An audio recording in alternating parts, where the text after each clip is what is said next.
Salut très chers collègues, salut très chers abonnés, j'espère que vous allez très bien. Voilà, nous voici encore une fois de plus sur Jinkunga Tutoriel et nous allons continuer nos séries de formations. Voilà, et soyez connectés, soyez scotchés, vous allez suivre cette formation du début jusqu'à la fin. Restez vraiment attentifs de manière à ce que vous puissiez suivre comment nous allons procéder. Voilà, bienvenue sur Jinkunga Tutoriel. Et la semaine passée, je vous avais montré comment peut-on dimensionner un poteau en béton armé avec CPCAD. Et je vous avais montré aussi comment vous pouvez corriger donc les erreurs de calcul et d'un poteau en béton armé, toujours avec CPCAD. Et aussi comment vous pouvez placer donc une semelle de fondation sur CPCAD. Alors, étant donné qu'on a fini avec les poteaux, aujourd'hui nous allons travailler maintenant pour la poutre. Voilà. Et dans la formation que nous allons faire ce soir, je vais vous montrer comment peut-on calculer, dimensionner et ferrailler une poutre en béton armé, isostatique, avec le logiciel CPCAD. Voilà. Alors, n'oubliez pas que CPCAD, comme je vous avais dit la semaine passée, c'est un logiciel très puissant des ingénieurs, puisque ça permet également que vous puissiez calculer tous vos projets, et surtout beaucoup plus de projets en béton armé, rapidement, mais aussi avec précision. Voilà, un ingénieur, il ne suffit pas seulement maîtriser un seul logiciel, comme Robot Structural Analysis, ou Tekla Structure, Revit Structure, et aussi d'autres logiciels. Voilà, mais c'est vraiment important que vous puissiez maîtriser plusieurs logiciels au même moment, puisque ça dépend d'un bureau d'études à une autre. Peut-être vous pouvez vous retrouver dans un bureau d'études où on travaille qu'avec CP. Alors, si vous n'avez pas de notions sur CP, ça sera un peu compliqué pour vous de travailler donc des projets. Voilà. Alors, je vais commencer tout au début. Suivez-moi très bien. Je ferme d'abord ça. Voilà, je vais annuler en fait le tout. Voilà, cependant. Voilà. Alors, qu'est-ce que je fais? Je vais d'abord relancer en fait le logiciel CP. Je relance. Voilà. Alors, déjà, à ce niveau, comment je peux commencer la modélisation de la poutre isostatique? Déjà, ce qu'il faut savoir, j'ai plusieurs possibilités. Je peux modéliser ça ici, sur CPCAD. Et à ce qui me concerne, étant donné que je vais travailler sur l'onglet poutre continue, je le fais de l'autre côté. Donc, je vais cliquer d'abord sur structure. Je clique une seule fois. Voilà, CPCAD est là. Je peux travailler soit ici, mais moi, je le fais ici. Voilà. Donc, je vais cliquer sur poutre continue. Comme ça, prochainement, on pourra modéliser aussi une poutre. Peut-être ici, je vais vous montrer en fait la différence. Je clique sur poutre continue, je vais patienter. Et voilà ce que je viens d'obtenir. Alors, maintenant, qu'est-ce que je fais? Je vais cliquer sur nouveau. Je clique sur nouveau. Les noms du fichier, je vais mettre les noms. Je mets poutre BA. Voilà, isostatique. Puisque c'est une poutre ayant donc une seule travée, c'est une poutre ISO, reposant sur des appuis. La description ici, comme d'habitude, je mets donc Jinkunga Tutoriel.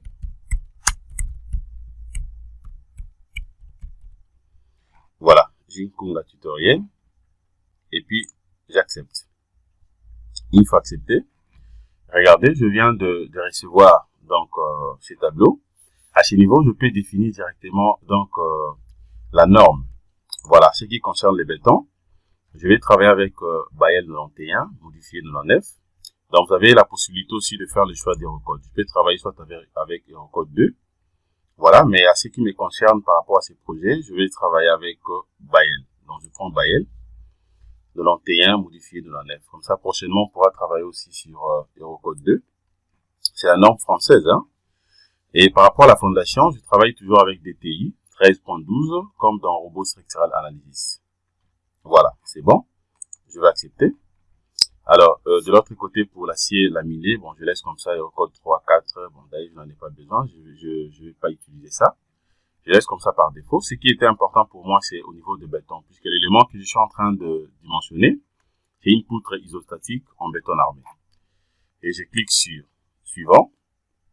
Voilà, je viens maintenant sur béton. Alors le béton, je vais travailler avec le béton 25. Je prends béton 25. Taille maximale des granulats ici, je prends 25 mm. Et à ce qui concerne l'acier, ça dépend, je vais travailler avec, je prends FE 400 partout. Voilà, je clique sur suivant.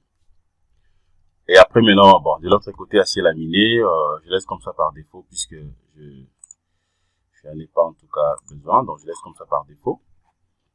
Et puis acier formé à froid, je laisse aussi par défaut comme ça, S235. Voilà, ça c'est par rapport aux aciers. La combinaison déjà donc c'est pris, donc c'est déjà paramétré par défaut, c'est le Bael 91, donc c'est bon. Hypothèse de charge, toujours Bael. Regardez, vous allez voir ici que par rapport aux catégories d'utilisation, donc c'est Bael. C'est déjà bon. Procédure ou processus constructif. Voilà, installer des coffrages, je prends 28 jours. Et puis je vais cliquer sur terminer. Voilà. Là maintenant je suis devant donc l'interface des poutres continues. Alors, qu'est-ce que je fais maintenant? Étant donné que j'ai déjà inséré d'autres paramètres, je viens maintenant ici. Je vais cliquer sur poutre continue de l'ouvrage. Je sais très bien que celle que je vais travailler, ce n'est pas une poutre continue, c'est une poutre isostatique ayant une seule travée. Et donc je clique d'abord ici. Une fois cliqué, vous avez donc la référence qui apparaît ici. Alors, qu'est-ce que je fais maintenant? On va créer justement une poutre isostatique. C'est une poutre bien sûr isolée. Et donc je viens sur ajouter nouvel élément. Je clique une seule fois. Et regardez ce que je viens d'obtenir. Alors, référence de la poutre continue ici, je vais laisser par défaut comme ça, soit poutre 1, ou carrément je peux écrire tout ce que je vais là. J'écris tout simplement poutre BA isostatique. Voilà. Nombre de travées ici, je mets 1. C'est une poutre à une seule travée. Alors, portée libre de chaque travée, je vais avoir une portée de combien? Je prends une portée de 4 mètres. Ok? Ou je peux prendre une portée de 4 mètres 5. Voilà. Je prends ça comme ça. Et bon, comme vous voulez, mettons même 4 mètres, ça pose aucun problème. Et puis je vais cliquer sur suivant. Et regardez ce que je viens d'obtenir. Alors à ce niveau, maintenant, à ce qui concerne la section, je suis obligé tout simplement de faire le choix des types de sections. À ce qui me concerne ici, et déjà ici je prends, bon ça dépend, à ce qui concerne par rapport à la famille, vous avez donc plusieurs types de familles de sections de poutres. Regardez, donc ça dépend de l'élément que vous voulez travailler, ça c'est accompagné avec l'acier, ce n'est pas ce que je vais avoir. Vous avez donc le brick, bon je prends ça. Voilà, à ce qui par rapport au type maintenant, ça dépend, donc je prends deuxième. Voilà, je peux prendre deuxième, je vais travailler avec ça. Et donc on prend par exemple un type, donc des poutres rectangulaires avec retombées rectangulaires. Voilà, et tête collaborante. Donc je vais travailler avec ça. Vous voyez? Alors maintenant, qu'est-ce que je fais? Et je vais maintenant spécifier les dimensions ici. Et ce sont des dimensions que vous aurez après avoir prédimensionné donc la poutre. À ce qui me concerne, je prends par défaut. Je vais travailler avec une base de combien? Je prends une base de 20 cm. Et la hauteur, je vais travailler avec une hauteur de 45 cm. Voilà. Alors, je peux aussi spécifier les ailes. Je prends aile gauche, je vais travailler avec 15 cm. Et aile droite aussi, je laisse comme ça par défaut 15 cm. Je clique sur suivant. Voilà. Et après, maintenant, qu'est-ce que je fais? À ce qui concerne le plancher, et c'est juste question de vérifier. À ce qui concerne le plancher, les épaisseurs du plancher à gauche et à droite, je peux modifier si je veux. Bon, pour l'aider, je prends l'épaisseur du plancher à gauche. Je vais travailler avec une base de 20 cm. L'épaisseur du plancher à droite aussi, je prends une base de 20 cm. Voilà, type de plancher, ça dépend. Est-ce que vous voulez avoir une type, vous voulez avoir plutôt un type de plancher unidirectionnel? Voilà, donc à une seule direction, ou générique. Bon, je laisse comme ça par défaut, je prends générique. C'est bon, et puis qu'est-ce que je fais? Alors, je clique sur terminer. Voilà, terminé. Je vais d'abord cliquer sur accepter là-bas, terminé. Et puis j'accepte ici et je patiente. Voilà, une fois patienté, regardez ce que je viens d'obtenir. Voilà, du coup donc, on a grandement créé une poutre en termes et géométrique via cet assistant. Regardez, donc l'élément est là. Vous avez donc la configuration de la géométrie. Vous avez la poutre que je viens d'insérer avec d'autres éléments aussi, donc de dimensions. Voilà, on continue. Maintenant, je viens sur données générales. Je vais cliquer sur données générales. Voilà. Alors, à ce qui concerne maintenant le paramétrage, je vais commencer avec quoi ici? Je viens sur poutre en béton. Voilà, poutre en béton. Je vais d'abord spécifier le matériau. Je clique sur matériaux. Alors, les éléments sont là. À ce niveau, maintenant, je vais modifier quoi, par exemple? Alors, ce qui concerne le béton, comme je vous avais dit, je vais travailler avec le béton 25. C'est déjà donc pris en considération. La taille maximale du granulage, c'est que j'avais introduit là-bas, donc le 25 mm, c'est déjà bon. Alors, l'acier également, tout a été modifié dorénavant. J'avais pris FE 400, FE 400 partout. Déjà, c'est OK. Donc, c'était juste pour vérifier. Étant donné que tout est déjà bien, je vais tout simplement accepter. J'accepte. Voilà. Et puis, je vais rentrer encore sur données générales. Je prends toujours poutre en béton. Je viens, je vérifie d'abord le millier ambiant. Voilà. Alors, à ce qui concerne aussi le millier, ça dépend de l'élément que vous souhaitez avoir. Caractéristiques d'exposition. Est-ce que vous voulez travailler avec de fissuration P préjudiciable ou fissuration préjudiciable? Et donc, ça dépend de vous. Voilà, donc à ce niveau, je peux prendre soit le deuxième, mais peut-être, bon, ça dépend de ce que vous allez travailler. Vous aimeriez plutôt travailler. Alors, ce qui me concerne ici, je considère que je vais travailler avec, je suis dans un millier où fissuration est P préjudiciable. Donc, je laisse comme ça par défaut, je prends P préjudiciable. OK? Et puis, j'accepte. C'est bon, je vais rentrer encore là-bas. Et poutre en béton. Maintenant, je prends limite de flèche. Voilà, avec CP. Et vous avez la possibilité même de limiter donc la flèche. Donc, on souhaite que ça soit bien sûr contrôlé. Si vous voulez contrôler donc la limite de la flèche, c'est juste question de prendre ça. Je prends limite flèche. Voilà.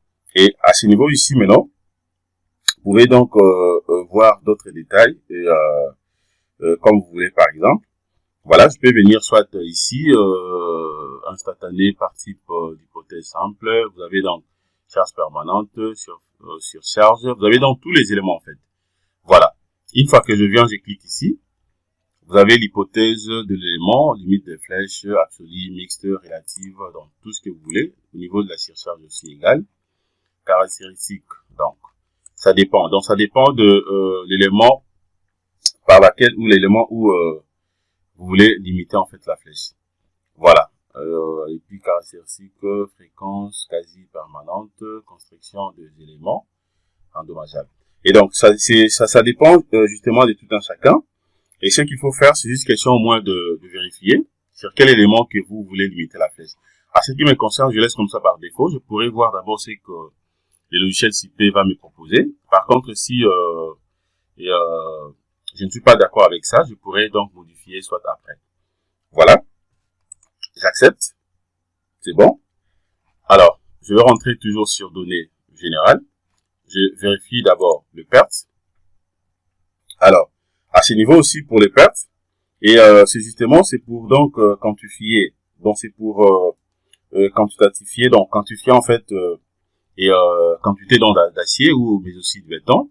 À ce qui concerne les pourcentages, vous allez voir ici que poutre en béton, pourcentage par défaut c'est 10%.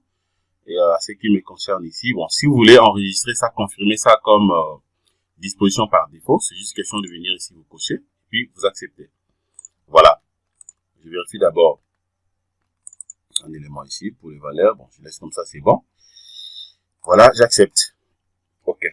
Donc, je n'ai rien touché à ce niveau-là. Et je vais rentrer encore là. Cette fois-ci, je peux vérifier quoi, par exemple. Bon, je vais jeter un coup d'œil au niveau de poutre acier laminé. Voilà, poutre acier laminé ici. Je prends d'abord matériaux. Bien sûr que je n'en ai pas besoin, puisque là, ça concerne donc justement l'acier. Deuxièmement, poutre acier laminé aussi. Et voilà. Donc justement, je suis en train de vous montrer comment est-ce que vous pouvez donc vérifier en fait tous les éléments. Voilà, donc c'est juste question de checker. N'oubliez pas qu'à ce qui nous concerne, on n'a pas besoin d'une poutre en acier laminé, puisque l'élément que nous sommes en train de dimensionner, c'est un élément en béton armé. Donc en tout cas, on n'en a pas besoin. Voilà, donc tout est là. Alors, vous pouvez aussi jeter un coup d'œil sur poutre acier formant à froid. Donc tous les éléments sont là, donc c'est juste question de vérifier. Étant donné que notre élément, c'est un élément en béton armé pour nous, en tout cas, on n'en a pas besoin. Même la limite de la flèche égale comme on avait fait au niveau de poutre béton armé.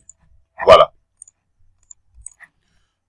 Voilà, je viens ici. Je peux vérifier encore quoi, par exemple. Voilà, bon, par exemple, hypothèse de charge. Voilà, hypothèse de charge sur la définition des charges. À ce niveau, je peux aussi jeter un coup d'œil. Regardez, vous avez donc catégorie, localisation, voilà, tout est bien. Voilà. Vous avez donc les poids propres, charges permanentes d'exploitation, température, retrait, vent sismique, neige et puis accidentel. Voilà, tous les éléments donc sont là. Si vous voulez checker ou vérifier tout un chacun, vous pouvez venir ici. Donc vous cliquez juste à côté ici, vous allez voir que c'est encore vide puisque je n'ai pas encore défini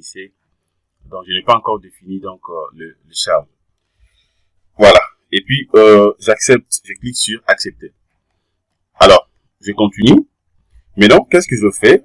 Je vais maintenant de l'autre côté ici. Voilà, ici, bon, je peux prendre d'abord ça. Je vais cliquer sur édition, de la géométrie et de charge de la poutre continue sélectionnée. Voilà, je clique une seule fois. Une fois cliqué, regardez ce que je viens d'obtenir. Là, maintenant, je vais définir justement donc les charges. Alors, maintenant, avant de faire ça, et je peux d'abord donc spécifier ou définir d'abord mes appuis. Voilà, à ce qui concerne les appuis, ça c'est justement pour ajouter donc les travées. Si vous voulez ajouter une autre travée, on peut le faire ici. De l'autre côté, la section transversale. Voilà, ici c'est justement par rapport à l'élément plancher. Et puis de l'autre côté ici, c'est pour définir dans la description de nœuds. Voilà, description de nœuds, ça c'est des poutres, voilà. Je viens ici, je vais cliquer sur description de nœuds. Je clique. Ça concerne justement les appuis. Donc, je clique d'abord ici. Et puis, je viens cliquer d'abord au niveau de l'appui de gauche. Donc, je clique sur l'élément. Une fois cliqué, regardez ce que je viens d'obtenir. Alors, déjà, à ce niveau, vous avez la possibilité donc de spécifier directement votre appui. Alors, ce qui me concerne ici, je me dis que à gauche, je suppose que il y a un mur de 20 cm que je vais considérer comme un appui articulé. Et donc, je viens ici, je prends donc articulé, un appui articulé. Et puis, bon, à ce qui concerne la référence, ça dépend. La référence, vous pouvez soit modifier, je peux soit écrire ce que moi je vais, appui articulé. Voilà, articulé, je mets donc, je vais prendre donc largeur de nœud. Je considère une largeur donc de 20 cm. Voilà, c'est bon déjà. Et maintenant, qu'est-ce que je fais? Je peux que accepter. J'accepte. Une fois accepté, vous allez voir ici que regardez, l'appui que je viens de créer est là. Appui articulé. Voilà, c'est un appui donc de 20 cm. Déjà, c'est bon. À ce niveau, déjà, c'est bon. Alors, maintenant, je vais créer aussi le deuxième appui. Deuxième appui, je suis à ce niveau. Je clique. Voilà. Dès que je clique maintenant, ce qui concerne le deuxième appui que je vais créer, ça dépend donc des projets. Je peux me dire que non, étant donné qu'à gauche, il y a un mur de 20 cm, considéré comme un appui articulé. Je me dis donc à droite, donc sur l'appui droite, on a justement, par exemple, je peux considérer un poteau et qui se termine en fait. Donc je vais prendre, par exemple, appui donc encastré, l'encastrement au niveau de l'appui de droite. Donc je viens, je prends la nomenclature d'abord, je vais écrire tout simplement encastré. Je considère ça comme un appui encastré. Voilà. Je prends un appui encastré. Sa section, je vais prendre une section cette fois-ci de 40 cm. Voilà, de 40 cm. Je suppose qu'il y a un poteau qui se termine là de l'autre côté. 40 cm. Et puis c'est bon, je crois. Oui, c'est bon. J'accepte. Voilà. Et là, c'est bon. Regardez. Donc, ça veut dire que je viens de placer déjà mes appuis. C'est-à-dire à gauche ici, j'ai justement donc un appui articulé. De l'autre côté, j'ai un appui encastré. Voilà. Donc, je crois que c'est bon. Alors, maintenant, qu'est-ce que je fais? Et étant donné que j'ai déjà défini mes appuis, alors, je vais voir d'autres éléments. Voilà. Maintenant, je peux aussi introduire directement donc le charge. Ça, c'est hypothèse de vie. Alors, je viens d'abord sur introduire le charge sur le travée de la poutre. Je clique une seule fois. Dès que vous cliquez maintenant, une seule fois, venez cliquer directement sur la travée en question. Je viens sur la travée, je clique également. Voilà. Et donc, à ce niveau ici, avant même d'insérer le chargement, donc je viens d'abord, je vais confirmer d'abord les appuis que j'ai placés ici. Je clique d'abord sur accepter. Voilà.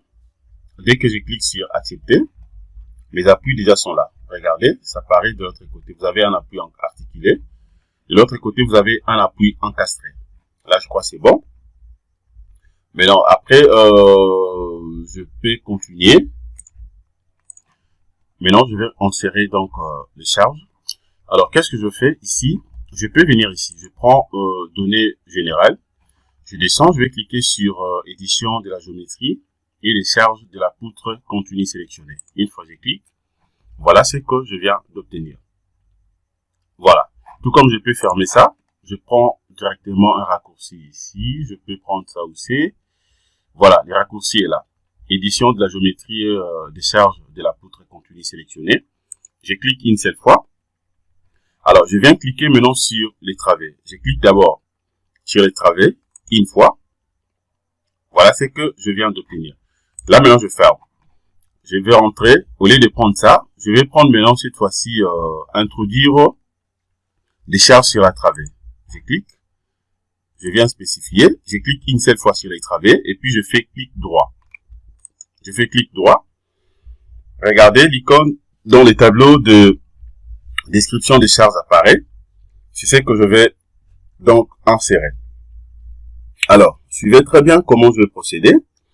Maintenant, ce qui concerne d'abord la charge et donc les poids propres, je viens sur hypothèse ici. Vous avez donc déjà ça, j'ai le poids propre. Je peux vérifier encore d'autres éléments par exemple. Attendez, définition du poids propre. Voilà. Donc, le poids propre, je vais considérer ici. Et je prends une valeur de 2,25 kN par mètre. Voilà. C'est une charge donc de type uniforme. Charge uniforme, donc je prends ça. Voilà, donc c'est bon. Et puis, j'accepte. Déjà, donc, notre chargement est là. Je vais continuer. Voilà. Alors, déjà là, c'est bon. Maintenant, qu'est-ce que je fais ici? Et je peux insérer d'autres chargements aussi, si je vais. Voilà. Alors là, maintenant, je dois essayer d'insérer aussi d'autres chargements. Ça, c'est les poids propres. Alors, vous allez remarquer que la charge d'exploitation, elle n'a pas. D'autres charges permanentes aussi, elle n'a pas. Donc, je dois insérer ou créer quelques cas de charge. Bon, je ferme d'abord. Je ferme d'abord ça. Je vais fermer. Je vais les accepter là-bas. Alors, je vais les créer ici. Je prends d'abord données générales. Je vais cliquer sur hypothèse de charge. Je clique une seule fois. Voilà. Donc, les poids propres déjà pris en compte. C'est déjà considéré. Je viens au niveau de la charge permanente. Alors, c'est à moi maintenant de voir. je suis resté avec combien de charges permanentes. Je me dis des charges permanentes. La ligne se dit justement par exemple à la chape. Et deuxième, je peux considérer donc le poids propre par exemple de plancher qui repose sur ma poutre. Et donc je viens ici, je vais cliquer d'abord une seule fois ici. Et puis qu'est-ce que je fais? Je vais créer première charge. Bon, je peux appeler ça G1. Donc c'est une charge permanente G1. Voilà la nomenclature. G1, j'écris seulement chape. Voilà, pour me référer facilement, j'écris G1 chape. Voilà, et c'est bon, ça restait quoi? Voilà, la description ici à ce qui concerne la disposition des charges différentes. Bon, je laisse comme ça par défaut. Et puis j'accepte, c'est déjà inséré. Comme je suis resté avec des charges permanentes, donc je peux insérer aussi l'autre directement. Je viens, je vais cliquer de l'autre côté. Je mets maintenant G2. Ça maintenant, ça sera dit à quoi? Deuxième charge permanente que je vais insérer. Ça sera justement sur une charge dit donc au plancher qui se repose sur ma poutre. Et donc, je peux tout simplement écrire charge permanente. Bon, la nomenclature dépend de tout un chacun. Hein. J'écris plancher reposant. Par exemple, reposant sur la poutre. Voilà. Plancher reposant sur la poutre. C'est bon. Et puis, j'accepte. Voilà, j'accepte. Donc, je viens de créer déjà donc les deux charges permanentes restantes. Et puis, qu'est-ce que je fais? Je vais accepter. Voilà, les deux charges sont déjà insérées. Je peux aussi directement créer la charge d'exploitation aussi. Comme ça, dès que je serai de l'autre côté, je peux tout simplement appliquer et puis évoluer. Je viens maintenant au niveau de charge d'exploitation. Je clique. Je vais insérer. Toujours, ça sera maintenant qui 1. Puisque là, il s'agit d'une charge d'exploitation. Je peux tout simplement écrire. Voilà. Bon, la nomenclature, ça dépend de tout un chacun. J'écris charge d'exploitation. Bon, je peux ou ne pas écrire, hein, puisqu'on sait déjà que le qui, c'est la charge d'exploitation. Exploitation. Voilà, c'est bon. Et puis, OK. J'accepte. Voilà. Déjà, c'est bon. J'accepte aussi de l'autre côté. Dès que c'est OK, je rentre maintenant ici. Je vais cliquer encore une fois de plus sur édition. De la géométrie et de charge de la poutre. Je clique. Voilà. Je vais d'abord faire apparaître la charge des poids propres. Voilà, ce que j'avais inséré dorénavant. C'est ça. Ça, c'est les poids propres. Alors, je vais maintenant continuer pour insérer d'autres types de charges. Je clique sur introduire des charges. Clique une seule fois et puis clique droit. Voilà. Là, déjà, c'est bon. La charge permanente que j'avais insérée, c'était de 2,25 kN par mètre. Maintenant, je viens ici. Je prends d'abord G1. Voilà, maintenant, c'est bon. G1, la charge permanente dit au chape. C'est ce que je vais maintenant insérer ici. Alors, sa valeur, maintenant, qu'est-ce que je fais? À ce qui concerne sa valeur, je peux, par exemple, me dire que, voilà, je me dis, bon, je vais prendre quelle valeur, par exemple, ici.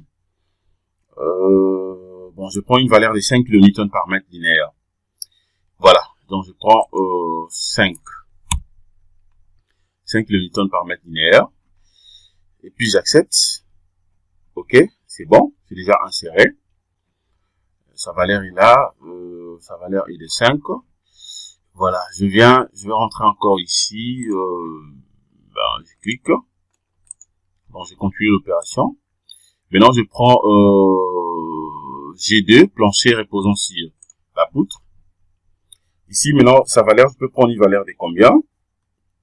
Voilà, ici, maintenant, étant donné que j'ai une portée, attendez, j'ai une portée de, je vais prendre d'abord une calculatrice rapidement.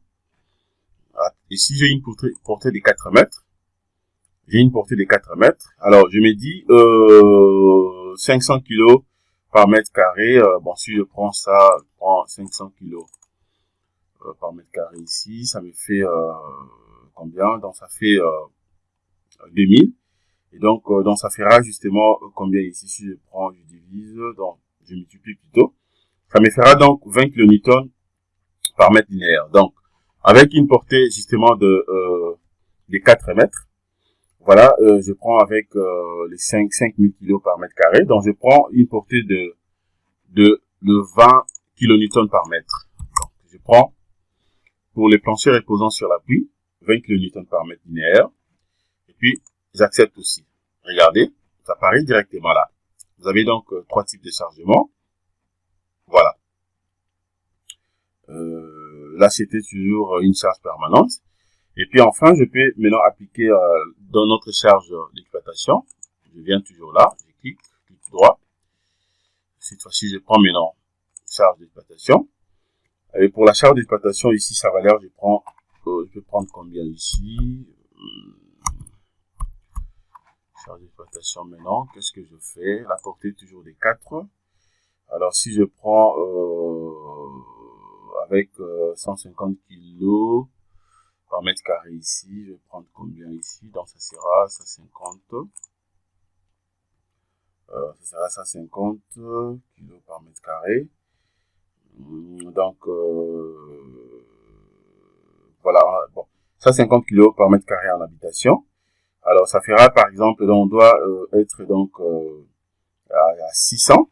Voilà, 600 kg par mètre linéaire. Donc, voilà, en kilonewton par mètre, je prends donc 6 kN par mètre. Voilà, ici, je prends 6 kN par mètre. Linéaire, bien sûr. Et puis, j'accepte. Et donc, regardez comment je viens d'insérer donc mes chargements. Alors, maintenant, qu'est-ce que je fais? Je peux que accepter ici. J'accepte. Là, c'est bon. Voilà, donc je peux vérifier ça encore une fois de plus. Si je viens ici, je clique. Voilà, mes chargements apparaissent, c'est OK. J'accepte, c'est bon. Alors, étant donné que je viens d'insérer déjà donc mes chargements, il me reste maintenant à faire quoi? On peut lancer donc le dimensionnement. Et donc, je viens ici, je viens sur dimensionner. Je clique une seule fois. Je vais patienter. Voilà, il y a un message qui apparaît. Il y a des erreurs de vérification. J'accepte. Voulez-vous voir la liste complète? Oui. Je vais vérifier d'abord ces erreurs-là. Voilà, donc, est-ce qu'il y a des éléments en erreur ici? Description, contrôle des résistances, contrôle de la fissuration, vérification de flèches. Voilà, je vais bien dire d'abord cette description. Regardez, il y a déjà un aperçu de l'autre côté. Contrôle de résistance ici, appui articulé encastré. Voilà, c'est bon. Description, disposition des armatures relatives, il n'y a pas de problème.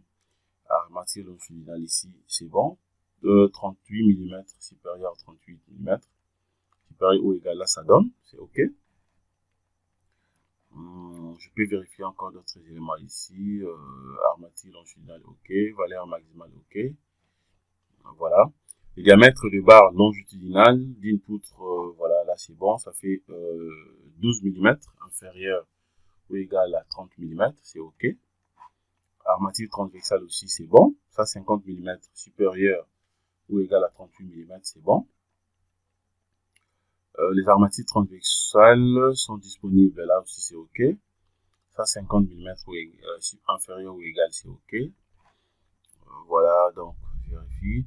Flexion positive autour de l'axe. Voilà, donc dans toute poutre comportant, là aussi c'est OK. 4,52 cm² supérieur ou égal à 0,90 cm², c'est OK. Flexion positive, là aussi c'est bon. Attendez, je suis en train de vérifier. État limite d'épuisement face au cisaillement, combinaison non sismique, OK. Voilà, là c'est bon, partout là c'est OK. Je descends rapidement. Espacement aussi c'est OK. Voilà, donc là c'est bon. C'est bon, c'est bon, c'est bon. Voilà. Il y a un problème à ce niveau ici. Regardez. État limite d'épuisement face au cisaillement. combinaison non sismique BALIN 91 doit être respectée. Voilà, c'est à ce niveau où il y a un petit problème, mais c'est pas du tout grave. État limite d'épuisement, voilà, donc c'est à ce niveau, doit être respecté dans LI. Voilà, là ça donne, et ici ça donne pas. Voilà, donc et voilà. Donc ce n'est que là où on a un petit souci que je vais vérifier pour corriger rapidement. Voilà, donc je ferme d'abord. Je vais corriger ça rapidement. À ce niveau, maintenant, pour corriger, je peux soit augmenter donc la section de notre poutre, ou carrément je vais modifier seulement, donc augmenter en fait la nuance d'acier en fait. Donc je peux augmenter ça à ce niveau. Je prends d'abord données générales et je prends poutre en béton armé, matériaux. Voilà, l'acier je vais augmenter. Je prends FE500 un peu partout. Voilà, j'accepte. Voilà, et puis maintenant je viens redimensionner ici.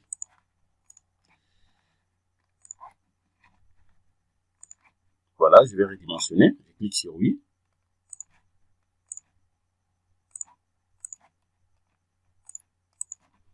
Voilà, j'accepte oui. Voilà, là maintenant c'est bon. C'est OK, tout est normal. Déjà à ce niveau, vous avez la possibilité aussi donc d'imprimer donc et les notes des calculs pour essayer un peu de voir très bien ce qui a été fait du début jusqu'à la fin. Pour imprimer, c'est simple, c'est juste question de venir ici si c'est déjà connecté avec l'imprimante et puis vous imprimez. Voilà, donc je crois que nous sommes arrivés à la fin de notre formation de ce soir. Alors, mais aussi vous avez la possibilité de mettre ça sous un format PDF.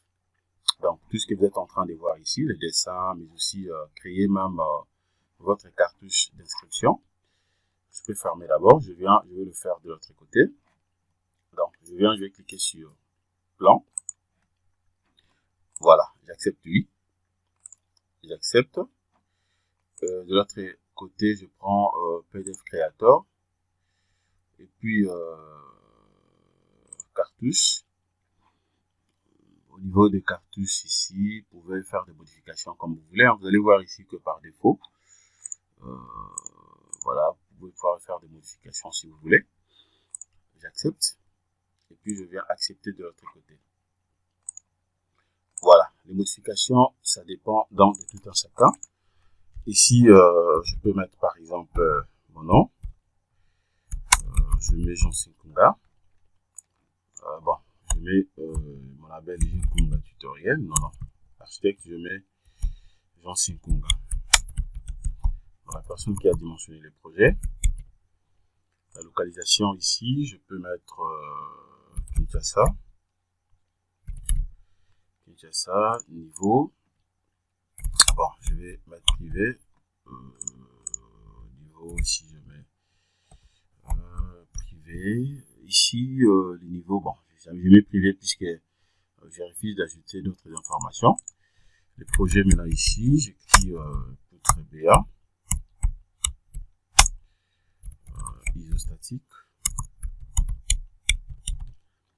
Isostatique. Propriétaire, j'écris Jinkunga tutoriel. Voilà, et puis j'accepte. Ok, je clique sur oui. J'accepte également. Regardez, tout apparaît ici. Alors, pour avoir directement les éléments en question, je viens sur détail de tout, le dessin, je clique. Et regardez, vous allez voir maintenant, tout apparaît de l'autre côté. Voilà, la poutre est là. La poutre est dimensionnée.